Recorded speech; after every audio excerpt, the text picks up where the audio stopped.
Welcome.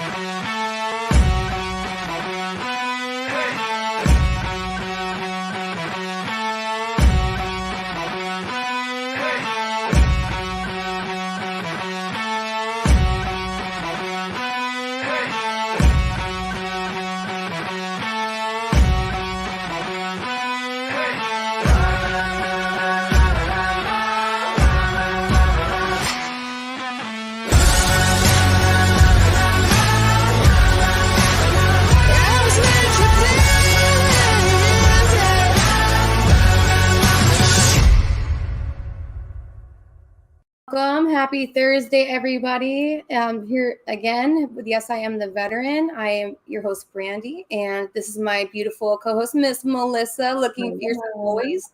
And we have the always amazing Miss Felicia Kelly joining us yet again on what is our 1-year anniversary podcast for Yes, I Am the Veteran. Amazingly enough, you guys have ridden with us through all of our tech issues. And sorry, Mark, I'm sorry. I still feel bad about that interview. But I mean, thank you guys for riding with us through everything. I know it's very much a learning experience for all of us. And we have lots more to come. And actually, we are happy to announce officially that we are going to be doing a line of shirts for a pre-sale for Yes, I Am the Veteran. We teamed up with the phenomenal Miss Cecilia from Operation Tattooing Freedom, and she designed some amazing shirts for us. And Killful Clothing is going to be helping us to do the pre-sales. So we will be coming out with that shortly as well. And we hope you guys like what we came up with. And we're going to be doing some stickers as well. And then if there's something that you guys want to see from us, let us know. That's what I'm very thankful for tonight with our podcast. We had some phenomenal questions that were submitted by some veterans, and not just the females, the males as well. We'll include you guys, even though it's March and it's, Women's History Month and such. However, we asked everybody, just to be fair. But I will go ahead and open up the floor to Miss Felicia. I know we didn't get to ask you nearly enough last time because we had so much question-wise that we wanted to pepper you with. So we wanted to kind of backtrack a little bit and ask some questions. So why don't you introduce yourself a little bit and then tell us what got you into the realm of VA claims? Hi, I'm Felicia Kelly. I too am a disabled vet. I retired with a permanent disability retirement from the Air Force with 20 years and 9 months service. I'm also a retired state veterans benefit counselor, and I retired from the state in January of 2020. But I still like working with our vets where I can anyway. You guys have heard of the problems I've had with my disabilities, but I wanted to ask you a question. Have you guys ever heard of a poem called Footprints in the Sand? Well, if you haven't, you might want to take a look at it and kind of compare it with your life struggles. Basically, it's about a person that has a protector, and he's asking the protector, why am I seeing only one set of footprints in the sand instead of two sets during my troubled periods in life? And the protector answered him and said, it's because I carried you during those times, during your hard times. And the footprints that you do see in the sand are mine. You're probably asking, well, what does that have to do with claims? Well, understanding this poem has caused me to see where my help actually comes from during my troubled times in my life's journey. Be it sickness, be it legal issues, be it claims, be it standing before a judge to represent a client, whatever it is, it has taught me where my help comes from. And the help I speak of is both natural help and spiritual help. But just to give you a little rundown of why I say that. In January of this year, 2022, my life mirrored that poem. And I thank God that I've lived to tell about it and to be able to file my corresponding claim relating to it as well. Anyway, I retired in 1996, and I retired because they found a massive brain tumor 15 days before I was due to retire. The brain tumor was about the shape of an ice cream cone, with the largest part being here and the tail coming down to here. Well, they told me they got it all. And I retired when they got me stabilized, and I went on about my way, my merry way, doing what I do, which involved working with veterans for finding jobs, then helping veterans with their disability claims. Well, that was 1996. Now remember, after the surgery, they told me they had gotten everything. Well, come April of 21, that residual that was left in, it started to grow. And in growing, it took out the vision, most of the vision in my left eye. Now, from 1996 to 2021, I had no idea that the tumor was there. I was very thorough and successful in filing claims for our veterans, for standing before the judges with their cases. I had help. Yes, I had natural and I had spiritual help. And that's what I want my vets to know, that there's both and we need both. I not only want to answer your questions, and I've reviewed all the questions that they gave me, but I also want to help you when you find yourselves in those times of trouble and you don't know what to do, where to go, what to say, when you're at a loss. So, as with the poem, my help and protector through those years and even through now was Jesus Christ. And there's so many things that he helped me with during that time. As a matter of fact, when I would go before the judges, or I had a hard time and I couldn't pinpoint how to support a claim, as I slept, he would tell me different things. So much so that we had a visiting judge down from DC, and that particular case, when it was finally settled, the vet was getting $7,500 a month, and they owed him like $130 in back pay. But that particular judge, he said, "Miss Kelly, do you want to come up to DC and work for me?" Right. He was so impressed. Now, this is a girl that's got a brain tumor in her head, and she does not know it. Yes, and it's growing. People came out of state to see you, Miss Felicia. I remember many a time waiting 6 hours happily, and people fighting each other to get those slots. You know, wait that long. Yes. Well, that's it. I was very helpful then, right? You were a Jedi, man. Like, you had like people fighting each other. You had like an assistant and like an assistant for the assistant because you were so busy. Like, absolutely. And like, honestly, she's not lying. Like, she is phenomenal. Like, she's the only reason I have 100. And my claim was so messed up because the doctor was angry. He missed his lunch. He literally messed up the entire exam. And it took me quite literally a decade to refute all the evidence. And everyone knows how frustrating it is. And I'm just one of the many veterans that you helped. And I think that's great that they acknowledged it. And she didn't mean was $130. She meant $130,000. $130,000, yes. And that's not the biggest amount that you've ever got from her back. No, that's not. I know. But, you know, it was him that was helping me. So if you want a relationship with him, if you want to try to start a relationship with him, take a look by reading Romans chapter 10, verse 9. In the Holy Bible. I'm just trying to show you that there is a help out there that can help you, that actually helps me help you also. And in that particular verse, it says, if you declare with your mouth that Jesus is Lord and you believe in your heart that God raised him from the dead, you shall be saved, or you will start that relationship with him.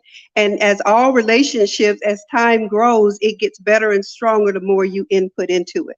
And as you could see with mine, I remember when the optometrist told me, he said, "Miss Kelly, I think you need to go to the emergency room because you're losing too much sight too fast."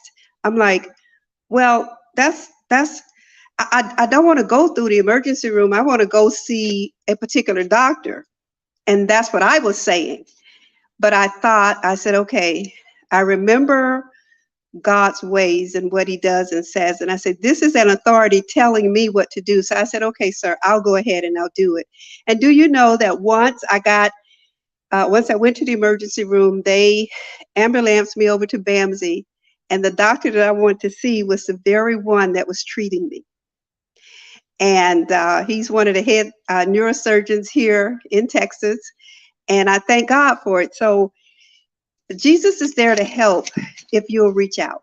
And that's all I wanted to tell you. So now let's answer some of your questions.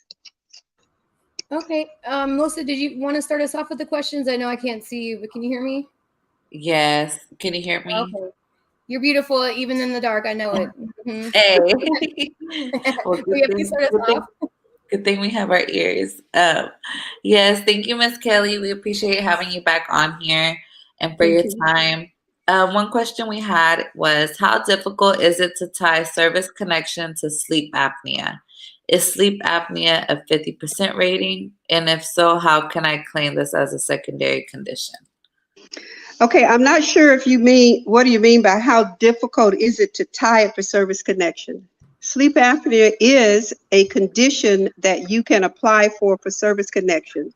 Sleep apnea is also a condition that can be identified as a secondary condition as well. But if it's going to be considered as a secondary, as with all secondaries, you've got to have the support from a doctor that's saying that A is tied with B, because otherwise the VA is going to shoot it down. Now, in some cases, if you don't have a doctor tying in the A and the B, you can go to some .gov and .mil websites such as NIH.gov, National Institute of Health.gov. Yes. It's very good for finding ties to these things, to the secondary conditions. Yes. But if you've got a physician that's going to support it, put it in there. For example, with this new part of the brain tumor that started, my doctor specifically wrote in there that it's not a new tumor.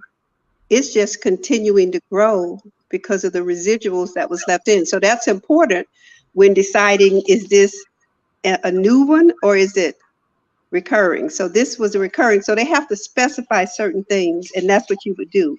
Yes. Now, currently, sleep apnea is rated from 0%. The next rating is 30. The next is 50, and then 100.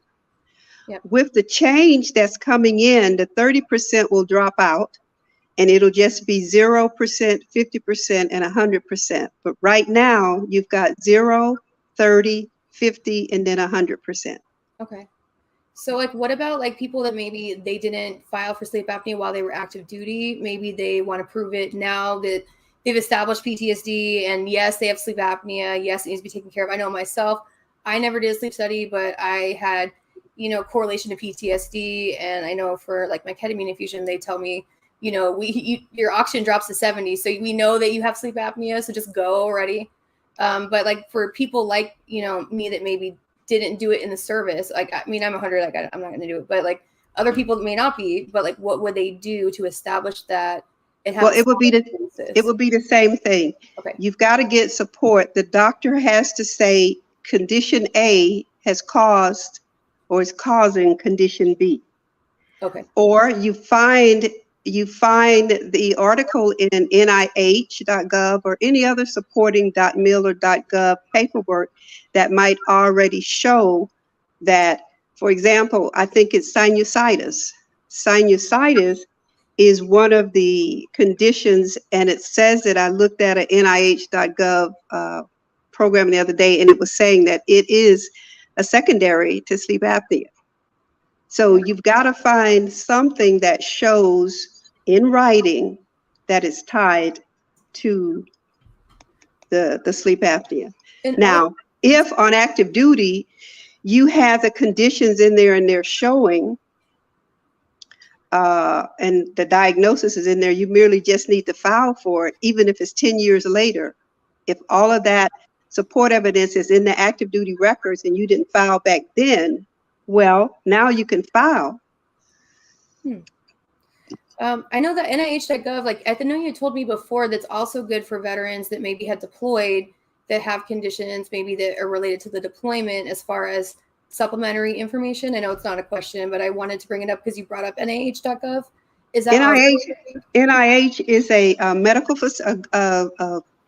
a government medical facility, huge facility, and they have all types of medical support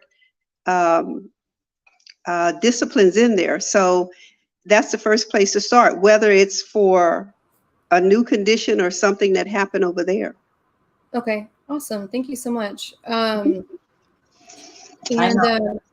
sorry, what were you saying, Melissa? I didn't hear you there. I know I have tinnitus, so I'm like about to see how that correlates. The burn pits, like they have issues because of the actual like toxins that were released due to that, like or maybe things they're exposed to. I know a lot of people, they don't look at their public health surveys from their medical records too, and it'll tell you things that you could have been potentially exposed to, you know, either here or downrange. Like even Marines, like 29 Palms, like I know there was a lot of asbestos cases that were from there as well. What was I going to say? So the next question is, does the new 100% rule for PTSD apply retroactively, or do you need to refile? No, that rule will not apply retroactive. It will only apply to the effective date once it goes into effect. Can you tell me about that rule a little bit? Do you know? Well, they've changed a lot about it, and to me, it's not as clear cut as it was before. But that's one of the things that I'm submitting information on, because they give you 60 days to respond to these new proposals. And with some of that, I see the opportunity to be ambiguous where it will not help the vet. But with the PTSD, as with any other new conditions that come out, they're only effective as of the date that they bring them out, period. It won't go back. So if you're not already 100% and you fit the requirements for 100%, then yes, once it comes out, then apply to get an increase. Thank you so much. Melissa, did you want to go ahead and ask Ms. Felicia the next question? Yes, ma'am. Is thyroid cancer something you can claim under Agent Orange? I'm going to say no. The condition under Agent Orange is hypothyroidism, underactive thyroidism. So unless a doctor says your underactive condition has caused this thyroid cancer, then there's no way to tie it to get to Agent Orange. No, ma'am. Thank you. And I wanted just to shout out some of our guests. We've got Maddie Gant and John Boren. John, I haven't seen you in forever. I'm glad you're finally back on. Yes, we missed you. And Stephanie and Chantal. Hey, ladies. And Maddie says he did 4 tours on 2 different Navy ships between 1992 and 1996. He flew to the Persian Gulf 3 of those times and base hopped multiple places. He says his joints and his nerves hurt all the time. So chronic pain is actually a new claimable condition that the VA does have. I know that I was advised about this a few years ago, and I know there's also neurological conditions too that he could be evaluated for. I mean, potentially if that's something he wanted to as well, right? Yes, that's correct. Okay, awesome. He might might want to take a look at the other conditions that came out during that time with Afghanistan and Iraq. Yeah. I forgot what you call them, but there's a list of conditions covering the different things that he might already have if he would look at it. Yeah, I think I saw it on NIH.gov too, right? You can type in certain places, and then like it'll tell you like consistent issues that they've noticed from service members as well. Right. Can you guys tell I did physicals for a living in the military? Yeah, I'm Air Force, but I know how to do all the physicals. But so the next question is, does the recent expansion of MST claims to include gender discrimination, which is a recent change, how members should be filing for a claim or appeal? And then what else was included of note in that change, if you know? I'm not familiar with everything in the change, but if you're applying for it, nothing is changed. You're going to use the VA form 210871 for PTSD side of the house.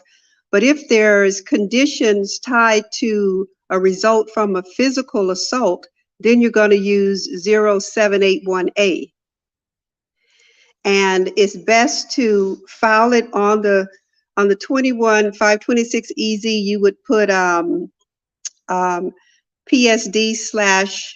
/ MST or PTSD / personal assault. And then you would have those pages to support it, because on those pages, you kind of explain what went on. So nothing has changed about the filing of it. You still got to provide them as much information as you can.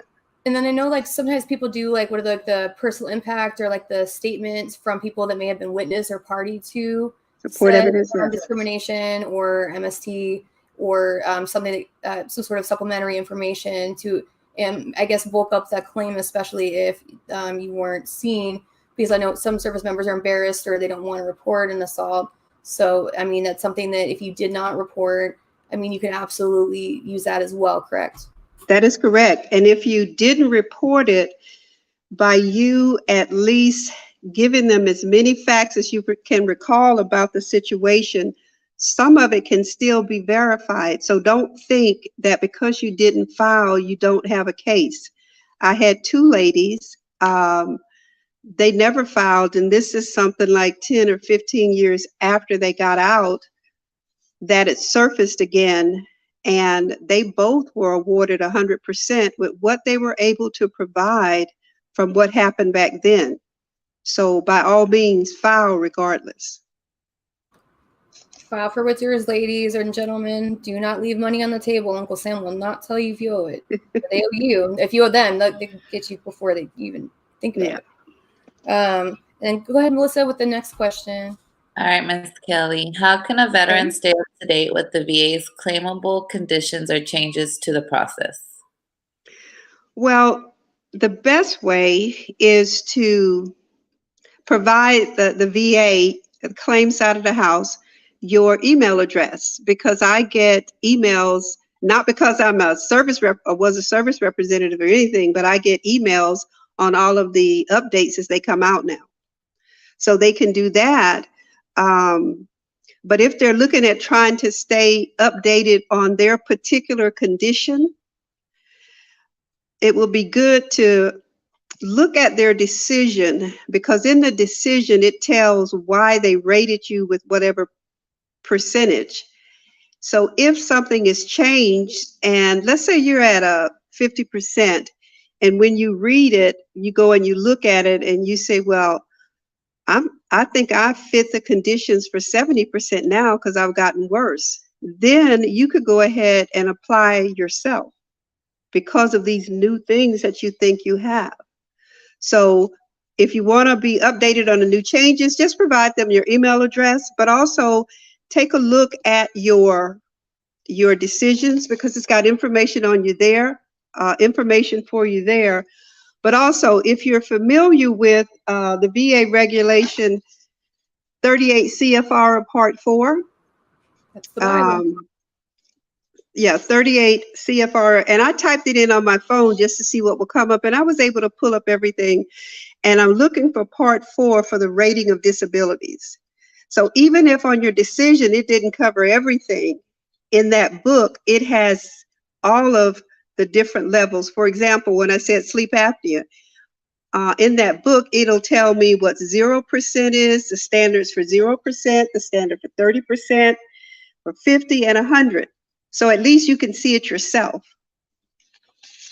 So that's how to stay current with it. Yes, and honestly, like I think a lot of us tend to not always read things from the VA because we're worried that they're going to tell us we owe money or something. But it's important to keep up with it because they really do send a lot of emails from VA.com. Okay. But John, I got you, brother. We'll go ahead. We'll touch base after this. Yes. So, are there conditions that a male or female would be rated higher for if it was the exact same injury? So, for example, they gave below knee because, they say that, anatomy of males or females, they say there's more like a inclination to certain injuries. However, I don't know if that's Absolutely. true. Absolutely no. No. In those standards, you have to meet those standards, be you male or female, for 10%, 20%, 30%. So no, there is no discriminating on the standards with the diagnostic codes which identify each condition. So let's go back to sleep apnea. If I'm a female, but let's say I meet the 50% of requiring a CPAP, then I'll be awarded the 50%. If the male meets the requirement for requiring a CPAP, he'll be given 50%. We won't be given more just because of our sex. The standards are not tied to sex, but they've got the specific standard that must be met for a certain percentage. Yes, ma'am. Thank you very much. Mm-hmm. Melissa, are you ready for the next one? Okay, I thought we were still on the question I asked. We're at the claims and appeals one. Claims and appeal about the Agent Orange MST veteran claims. You're gorgeous, girl. That's what okay. Veterans? Okay, Miss Kelly. Thank you. What can veterans do to strengthen their claims or appeals? As with initially submitting the claim, always provide all of the evidence that you can showing what the condition is or what is happening with the condition. If you submit a fully strengthened claim the first time, then you don't have to submit anything later. And it might never make it to the appeal stage because they might read it and rate it correctly. Now, I say might because there's been times when we've submitted everything that justified a rating. It appeared that they didn't read it. I'm going to go with that.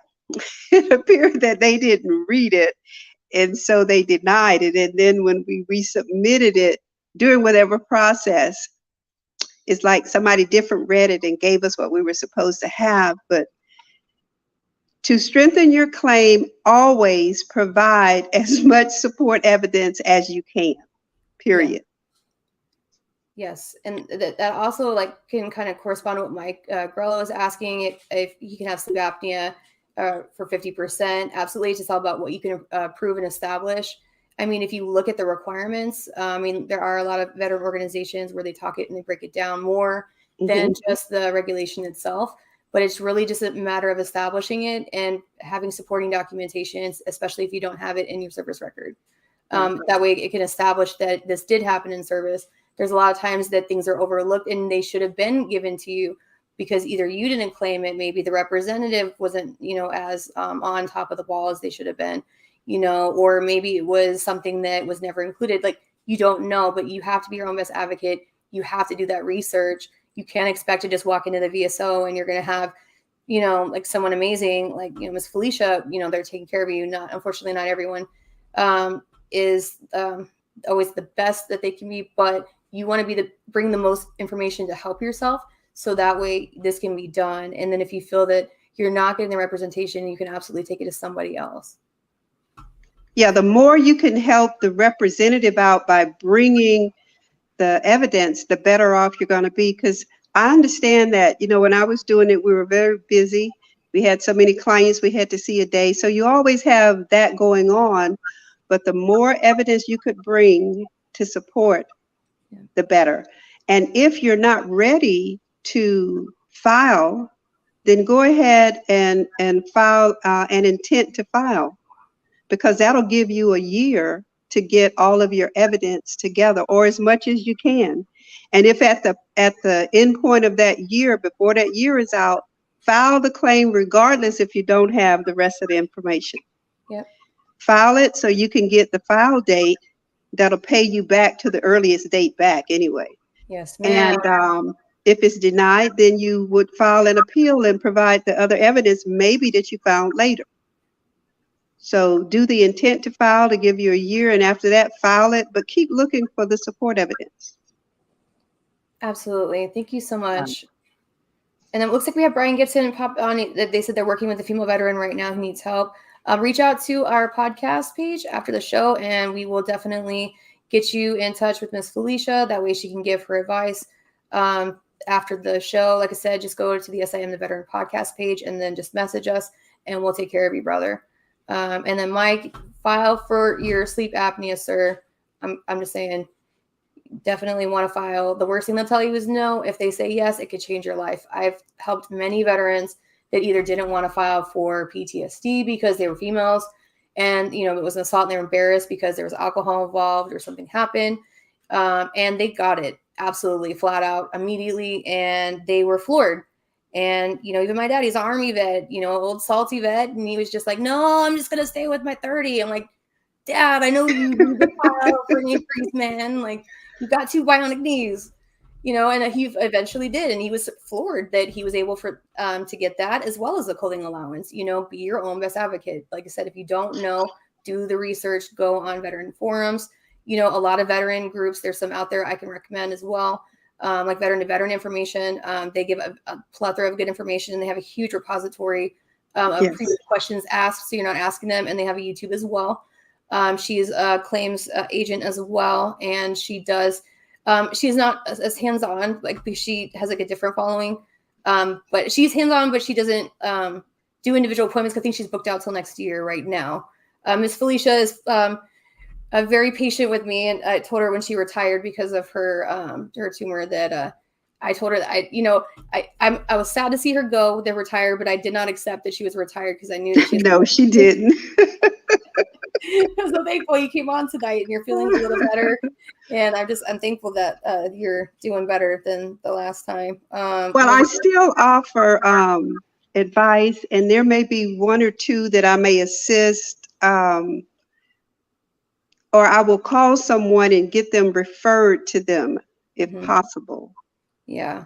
Okay, so I still try to help that way, yes. Yeah, like Texas, we have VSOs, and then we also have Texas Veterans Commission because we're fortunate in Texas, and they're Texas veterans, like they're trained a little bit differently than the VSOs. So you get a little bit more information. That's actually how I ran into Felicia. Originally, it was when I was medically retired at old Big Willie, Wilford Hall. And when it closed, then she went to the VA side of the house, and I found her like a decade later in Texas Veterans and freaked out. I was like, no way. I was just like, felt like I won the lottery. I was so excited. No one knows why I was so excited, but I knew. But what was I going to say? Yeah, please, like I said, Brian, please do reach out to us. I'd be happy to help her and get her connected. Absolutely. Like I said, just reach out. Yes, I am the Veteran Podcast. Facebook is right there. Just message, and then you can either have her just message us or message us and give us the information that I need to give to Felicia, and that way she can reach out as well. I know that she's doing some stuff this week, but she definitely can take care of her probably next week or whenever her schedule is opening soon. But she's very good with questions with veterans. What can a veteran do if they've repeatedly attempted to submit a marriage license? Yeah, that's happened to me before too. 4 times. Anyways, but the VA does not update the status to be married. How can they file for back pay? And what supporting evidence would they need to submit to do so, especially if they weren't getting responded to? Question first, is that veteran in San Antonio? We did not specify, but okay. I can double check. It was from a women veterans group.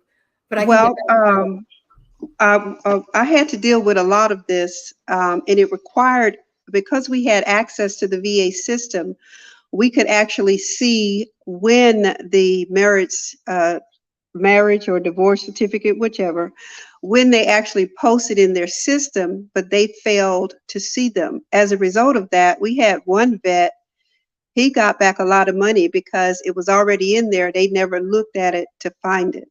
So for this particular person, I would go see a service representative. If they're in San Antonio, get their information so I can try to get them connected with someone that I work with. Because if they go through to see where it has posted in their system, except they haven't seen it, then there's something different we want to do to show them that, because they'll never look at it if they haven't looked at it yet. And if they have sent that marriage certificate in through the what's that center in what's that center in Janesville? The repository? Yeah, the processing center there. If they've sent it there, it's gone in. It's just a matter of them finding it. So there's a lot of intricacies in that, but a representative would be able to see what's going on and then help them from there. But I would get their name and stuff, and then I'd like to tell you specifically based on where they are, what they can do. Okay. Yeah. But they can be worked. Yes. Okay.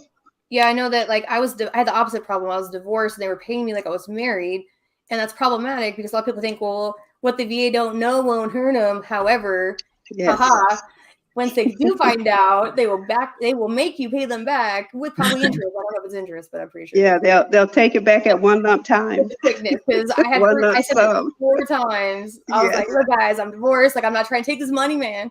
But yes, I remember having to keep submitting that and looking to see it. So we had you covered with it, but it took a while to get it resolved. Yeah, I still had to pay the money back. They said that's cute. Yeah, Miss Kelly, I'm sorry. What are common claims that miss claiming a secondary condition? And how can a veteran file for a secondary condition relating to an already rated condition? Okay, it's the same thing I've been saying over and over again. Secondary conditions are any condition that's caused by, I'm going to say condition A. Okay. Any condition that condition A causes can be a secondary condition. So it's impossible for me to list them. So if that person knows that condition A caused 2 different things to happen, they need to make sure that's written up in the record, where the doctor says, as a result of this, these 2 new conditions have appeared tied to this. And they can word it preferably is either as least as likely. These 2 conditions are as least as likely tied to this condition A, or is more likely. We've had some doctors that say, no, it's an absolute. This caused this, period. So they still got to get it tied together. And it could be anything. So there's no set conditions that are secondary. If something was caused by a condition you're service connected with, then you file for it as a secondary, and you would use the 21526EZ. And let's say I've got left knee chondromalacia. And as a result of that, it has now caused my right knee for me to have recurring right knee pain. So A caused B, but I got to have a doctor to say it. And that's how I would write it up on that form.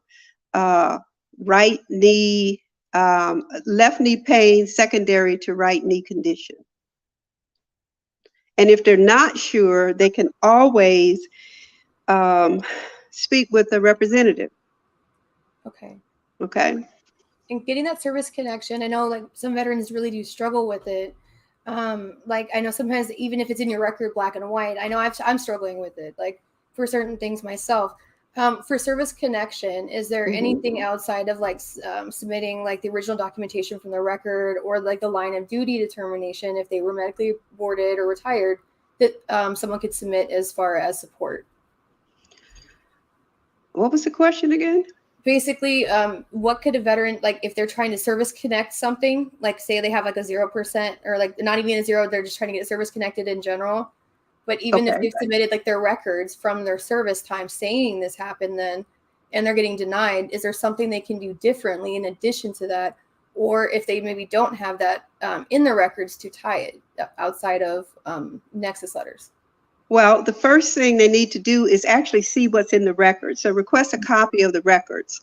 And if it's in there, because sometimes the VA will miss it. If it's in there, then you provide the proof support showing that it's there. Now, you're going to also need to show that that condition is still ongoing if you're going to get anything other than a 0% rating. Okay. And if it's something that's not in the records and you know it happened during active duty, then you're going to have to prepare a buddy letter, prepare a statement where you're describing what happened, when, who was there, and whatever. And if you can get someone else to corroborate it, have them also write a letter of what they saw. And do you include like if you had access to medical care or not? I know sometimes people are deployed. Yes, that's part of the facts. Yes, ma'am, okay. You do. Okay. Yeah, because they really talk about that a lot, right? Like, you know, people don't really know what to include in those letters. So sometimes you kind of don't well, always. You got to remember any and everything that happened with that condition. That's all you've got to remember. And don't go, instead of saying Jane jumped over the chair, tell everything. Jane went over the chair in the brook, through the river, and then she jumped over the chair. So you got to tell everything. Don't minimize what you're saying. Put everything that you can remember that happened. Okay. Okay. Awesome. Because that was one of the things I ran into a lot, where something would happen, but there would be no record of it. And for those clients, I would tell them exactly what I'm telling you. Write it out. Some of them would come in with 2 lines. I'm like, well, this is not going to do. I'll submit it, but you're not going to win it. I suggest you go back and recall and rethink and see if your spouse remembers anything at that time. Then they would come back with more evidence. And we submit it, and I take it and I would tell them it's probably going to get denied at this point, but we can take it all the way up to a judge. Yep. And if it's denied at that point, so be it. But we tried our best to get it in. Yep. And you won't know what a judge does until you see him. So. Right. Right. What was I going to say? Gene asked, how could he find a rep for his state? So for Gene, I know really different states are different. There are organizations that do offer it. I know like VSOs are standard for most VAs. Mm-hmm. And then there's like VetCom and other organizations. What would you recommend to a service member maybe outside of Texas that are trying to find a representative to represent them? If they went on, I guess their state, some kind of state system, and they typed in veteran service organizations, because there's like a total of 21 or 22 different ones. Their state may actually have some, even though the state is not paying them, they'll know that they're there, like DAV and some other ones. But just about every state has them, but they've got to locate them. And if you put that in service organizations, they'll come up. That list will come up, or they'll tell you what the state has. Thank you. And it looks like we have another question. I think it's a pretty decent question to be asked, especially with the climate with medicinal cannabis in general. But I know that the VA is still in its infancy in recognizing the use, and there's like an issue with like prescribing pain medications and stuff if you were on it. But I guess like he asks, would you recommend listing cannabis use in personal statement claims as medicine for ailments that if they're writing that they're in chronic pain, I'm assuming? Would that be something that they would write, or would it be something that would have to be in conjunction with something else they're claiming? Well, it's really up to them, but I would think if society is looking at it with a slanted eye at this point in time, I would say I self-medicated with several different types of medicine. I may not go into detail about what until they specifically ask me. Yeah, pain relieving medicine, because that is what it is. It's not, you're not lying. You're just, not being super specific. Okay. Because a lot of it's self-medicate with alcohol. So the fact that you self-medicated through the years, that sometime may be enough. Yep. And anxiety too. Like I said, I mean, you could just say that I treat with medication, just not go into specifics. Now you mentioned anxiety in specific. Now they might say what they're taking, but if they can describe what happens when these anxiety attacks come on, that would also help. Like, for example, with this brain tumor affecting the brain and how it operates, I have anxiety, and I didn't know I did, but my granddaughter was taking me to one of my appointments the other day, and it was in a place that I didn't recognize, and I could feel my blood pressure. I could feel something happening, and it was like, I don't want to see where I'm going because I don't know where I'm going, and so I closed my eyes. But by the time we got to the doctor and they took my blood pressure, it was high. Now, when I left home, I was calm. So that would be an example of how I would tell them of the periods of anxiety, what happens.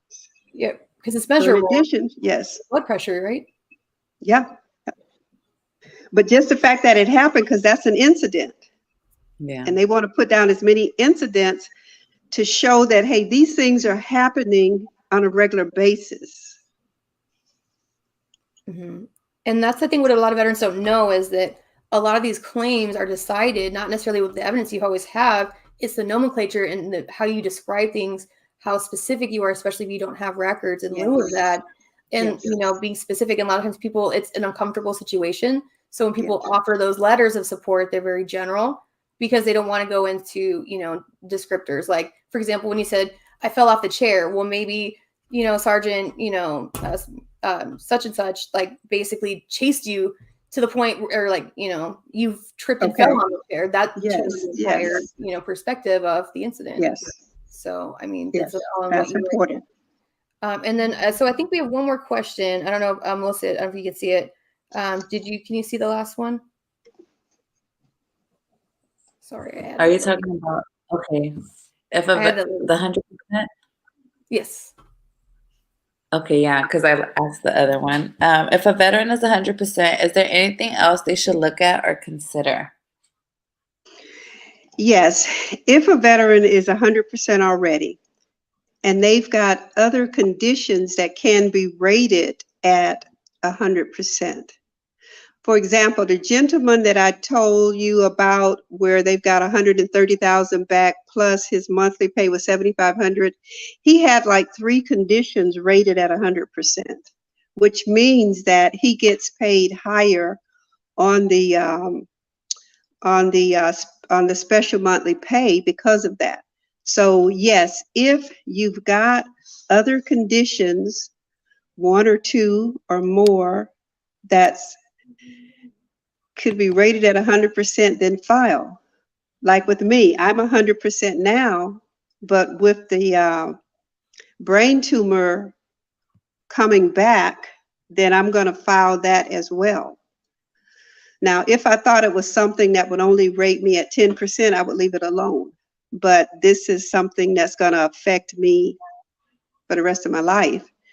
So I'm going to add that one also, knowing that they'll look at it and my chances of 100% for that are great. And a lot of our veterans, like, that are like sitting there like, I got my 100%.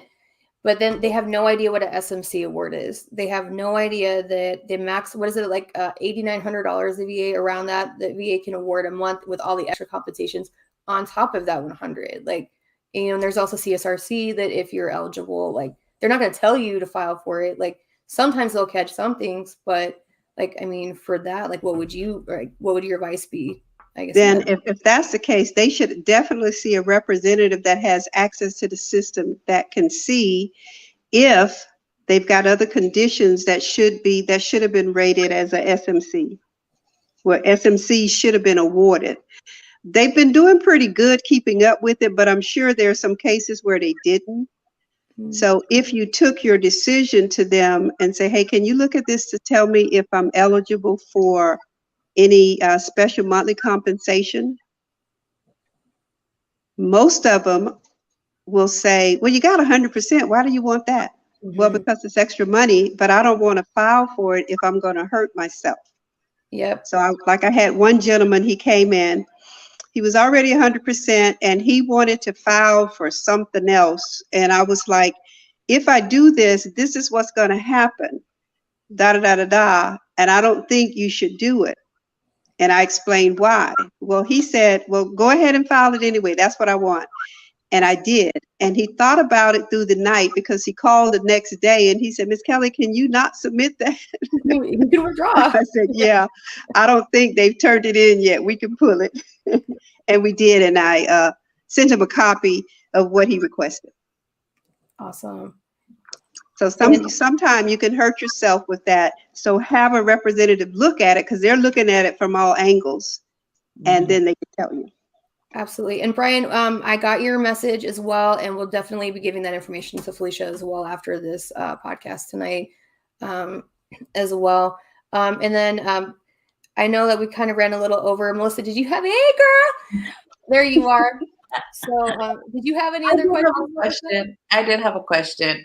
I heard if so say I have a certain percentage, and if I don't continue like I see the chiropractor, I see the doctor regularly. Like if I stop going to my back appointments or things like that, can that reduce my percentage?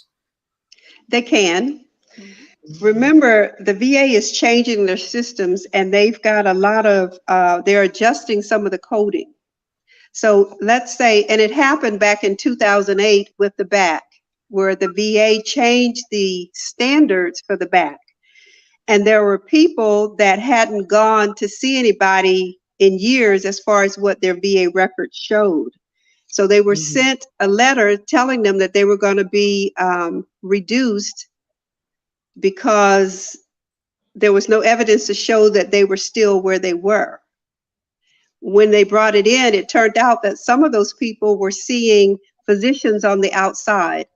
And we merely asked them to get their medical records so we can submit it as we applied for a hearing to bring that. So yes, if you're rated, continue to get treated, whether it's at the VA or any other facility, but keep your records because that's what's going to determine that you are still where you should be. Okay. Thank you. Thank you so much. And so my daughter wants to be a little mini Nuggy YouTuber. She wants to wrap us up tonight. So what are you going to say, Nuggy? What I always forget to say? Like and subscribe. And what they got to hit the what share button? Press the share button. Thank you. All right, buddy. Go say bye. Bye-bye. Love you. Okay. All right, guys. Well, that just about wraps it up for tonight. But like I said, if anyone has any questions, please reach out to the Yes, I Am the Veteran podcast. Please keep liking our content as we are going to be having all kinds of wild things coming up in our future as we've got some amazing opportunities and some phenomenal guests and awesome viewers dealing with our craziness for the last 12 months. And like I said, please be your own best advocate. I can't specify or state that enough. Like, it's so important. I can tell you right now, 90 to 100% is $1,000. That is rent for some people. And that can make or breaks a lot of people, especially right now. I can tell you most records of people that I've reviewed for veterans when they've asked, I could say 95% leave things on the table. So, the best thing you can do is just, take it into someone, take it to a VSO, review it yourself, start looking at records. Like for me, that's how I found out about a lot of things as well. I can't. But like I said, just be your own best advocate. Look at all of that. Like I said, the things are always changing. There's so many conditions veterans don't know exist because they just don't check because it's frustrating and you just don't want to go into that stuff because, it just frustrates you, So like I said, just take it a piece at a time. If you don't have your records, request it from the repository. They usually get like a DVD or something like that. But I mean, so I know some service members, they don't keep them, but definitely, if you have questions, reach out. If you need something from us, please let us know. If you have a topic for the show, like I said, we're always happy to help in any way that we can. And besides entertaining and talking about women veterans, we do like to have some amazing guests. And Miss Felicia, before we do wrap up tonight, what would you like to say? Basically, life is hard. And for us trying to prove some of the things that we're trying to prove is even harder. So use your natural and your spiritual resources, because like I said, when I would represent those vets at night as I slept, the Lord would bring to me points I needed to bring up at the meetings. And if he helped me with things, I know he'll help you. He'll help you with whatever needs to be done. I remember one time, and I'll make this real quick. I was in my old house and I wanted to bake a cake, but I did not have any flour or cake flour, so I thought. And I kind of, I was like kind of humdrum because I went to sleep. But as I slept, the Lord was telling me that when you awake, go look in your cabinet at the far left top shelf, very back of the shelf. Oh, he knew exactly. You'll find some cake flour. And as soon as I awakened, I ran in the kitchen. I was like, I don't have no cake flour. And do you know there was a red and white box of that white swan cake flour? And I was like, oh my God, I even got it out. So if he'll help me bake a cake, believe me, he'll help you and guide you to the people that you need to help with your claim. And that's all I have to say.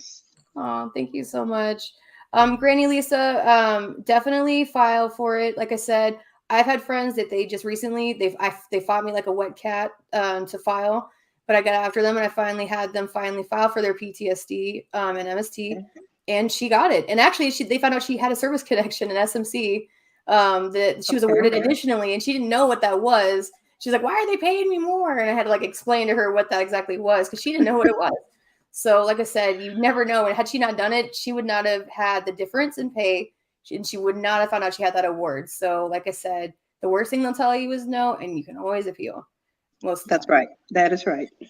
But like I said, guys, thank you so much for tuning in tonight. Like I said, if you have any questions, please reach out. And I did make it through my ketamine infusion. Thankfully, no, I was fine. It was for pain and for my PTSD as well. But like I said, guys, have a good rest of the night, and we will see you next Thursday. Okay. Bye. Bye.